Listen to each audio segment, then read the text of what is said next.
Ang mabuting balita ng Panginoon, ayon sa aklat ni Isayas,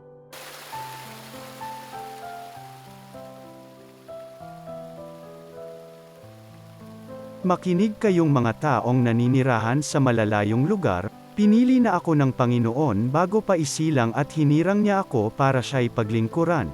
Mga salita ko'y ginawa niyang sintalas ng tabak, siya ang sa aki laging nag-iingat. Ginawa niya akong parang matulis na palaso na anumang oras ay handang itudla. Sinabi niya sa akin, Israel, ikaw ay lingkod ko, sa pamamagitan mo ako'y dadakilain ng mga tao.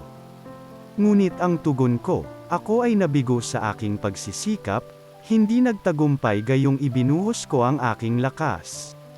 Gayon may itinitiwala ko sa Panginoon ang aking kalagayan, na ako'y gagantimpalaan sa aking nakayanan.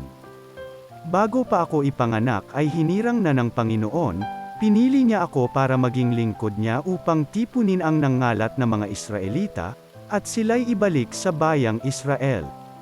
Binigyan ako ng Panginoon ng karangalan, sa Kanya nagbubuhat ang aking karangalan. Sinabi ng Panginoon sa akin, Israel na aking lingkod, may mas mahalaga pa kong ipagagawa sa iyo. Bukod sa pagpapanumbalik sa mga Israelitang nalabi ay gagawin kitang tanglaw ng mga bansa upang lahat sa daigdig ay maligtas. Ang mabuting balita ng Panginoon.